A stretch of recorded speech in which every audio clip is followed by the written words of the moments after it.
The blackguards will never stop pursuing someone they consider a traitor. I'm a danger to everyone around me and not long for this world if I can't find a place to hide. Based on what the Esmeri have told me of this region, the Dread Thicket is rumored to be a terribly dangerous and wild place.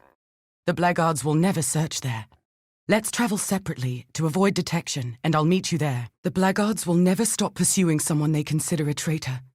I'm a danger to everyone around me and not long for this world if I can't find a place to hide. This seems like a good area to build a hideout, but it's filled with monsters. Can you clear it of everything dangerous? This seems like a good area to build a hideout, but it's filled with monsters. Can you clear it of everything dangerous? Curious. With the death of the last monster here, the very air itself feels different. I wouldn't use the word purified, but you've definitely negated the pile over this place. I'll stay here for now and make sure nothing dangerous re-emerges. Welcome to our new hideout, Exile. I'll start getting it set up. I retrieved the transmutia device from the Chamber of Sins, and I believe I can rig it to imbue equipment with magical modifications. This may involve minor meddling with dark forces we don't understand, but we'll have to take that risk. Rayclast is a dangerous place, and we'll never get anywhere by playing it safe. As long as we treat the process scientifically and approach it methodically, we should be able to craft equipment to our needs. All right. I've taken the liberty of performing a few tests. There are a few magical modifications the transmutia device can make that are safe every time. Try enhancing a piece of equipment now. Let's see if my results hold. While you're out there, try to remain vigilant for other possible locations for hideouts. The blackguards never give up, and they may eventually stray close to this place. I want to have a backup location ready to go in the event we need to make a quick exit. I believe I've found another location that could make a good hideout. Once you rid the area of its current residents, we can move in. Can you take care of it with that particular skill set of yours? He's well-intentioned. That's the foremost thing I can say about him. I've never seen any trace of hostility in his actions, but his words sometimes stray from the path he set for them, and his laughter can be a little too gleeful. I fear that voltaxic sulfite exposure is poisoning his mind. But despite that, he may be the most qualified person on Rayclast when it comes to the mysteries under the earth. And under the earth is exactly where thousands of years of history have sunk over time. With that book on vile blood thaumaturgy, Alva has access to power scholars have only dreamed of for centuries. Traveling back in time sounds both insane and absurd, yet I've seen her incursions myself. It is both a curse and a blessing that she chooses to employ these incursions solely for personal gain. Yes, we could do so much more with the power to visit the past, but her focused interests also keep the timeline stable. I can't imagine what would happen to us here and now if, for example, we tried to go back and assassinate Malachi to prevent the cataclysm. Would we cease to exist? Or would we simply create a second Rayclast, one in which the cataclysm never happened? One could go insane thinking about it. When I first met him, I underestimated Einhar. Coming from the poorest of Ezamites, themselves already a battered people in this region of the world, Einhar struck me as someone who could contribute brawn to our cause, but not much else. How wrong I was. If anyone can decipher the dark design afflicting the creatures of Rayclast, it's him. I've been looking for the source of all this, an equation or overall pattern, but he's unknowingly taken an empirical approach. By learning about and understanding every single corrupted animal and the energies their blood contains, he's done more to advance our understanding of the problem than I could ever have done myself. One day, he may even solve the symptoms of corruption without ever understanding the root cause. Make no mistake, Exile, that's impressive. A humanistic brute force approach to a cosmic problem. I heard of Zana, back in Oriath. I even experienced some of the contempt for her and people like her that Dominus wanted the church-approved scientific community to feel. With those lies broken, now I see that she is a woman of science like me, and utterly dedicated to her cause. The forces she faces are orthogonal to the concerns of this life. I must worry about the real-world logistical and political concerns of Rayclast first and foremost, but I recognize that she is protecting us, in her own way. I find Navali's state of existence curious. She is present, sapient, and capable of self-directed action. In a land where the dead continually rise as mindless monsters, intent on nothing but destruction, Navali stands as a stark outlier. I suspect that she is trustworthy, only because of some Karui essence that still remains from her life before, carrying with it honor, duty, and respect. Were it piety or dominus returning in such a form, the consequences would be unthinkable. Jun keeps to herself.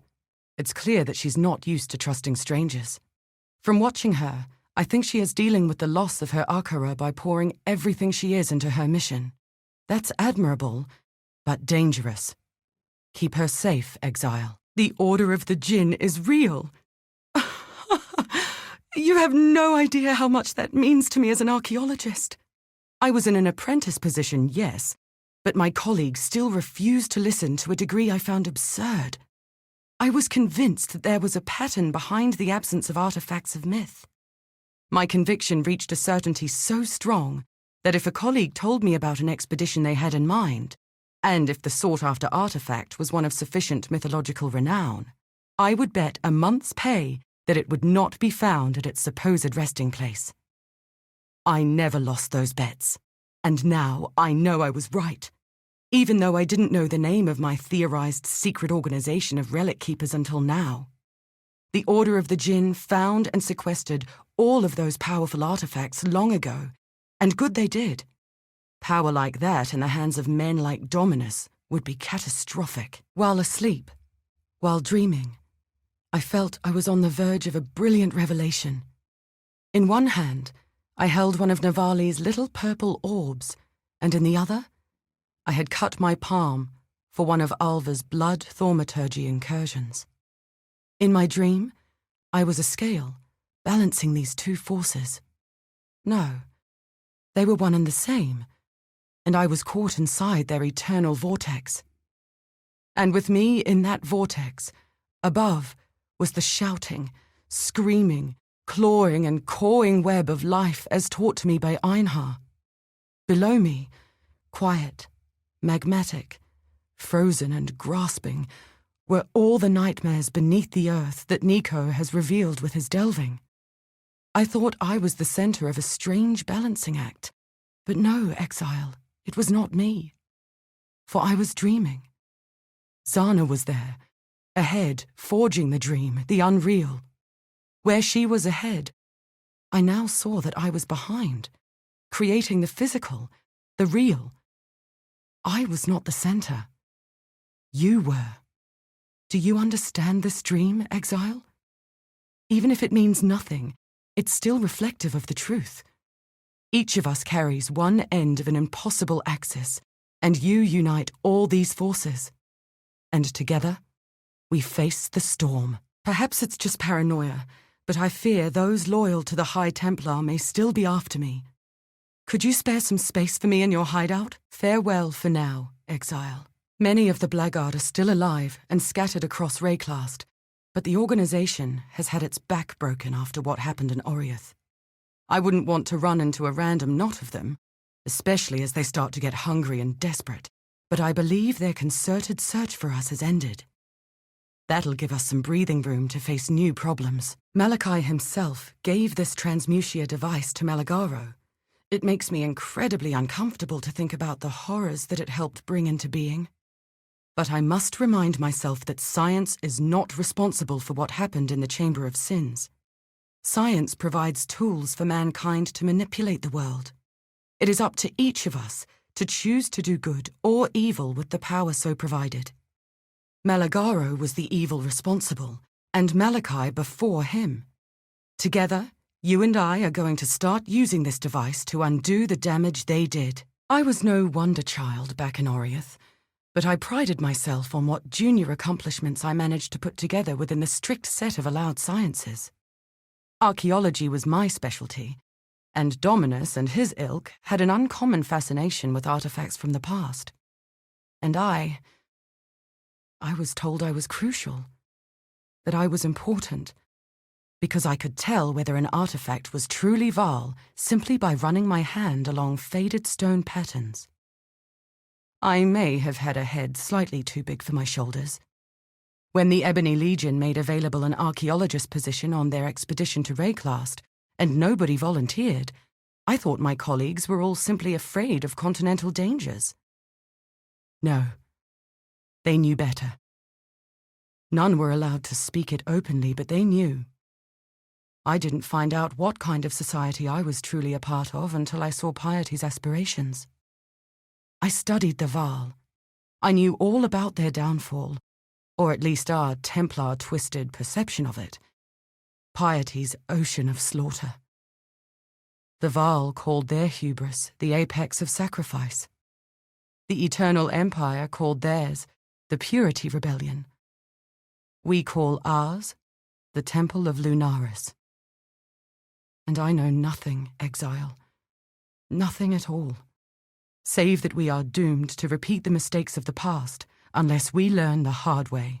I've recently thought long on the nature of time and determinism, prompted by the rather insane notion that the prophecies Navali hands out somehow contain alternate futures. The paradox keeping me up at night is agonizingly simple. Let's say Navali foresees that you will meet me in Trathus. You still have a choice. You might never go to Trathus, or you might go to Trathus too early and return multiple times until you finally meet me there. Did the prophecy come true because it was fated to do so?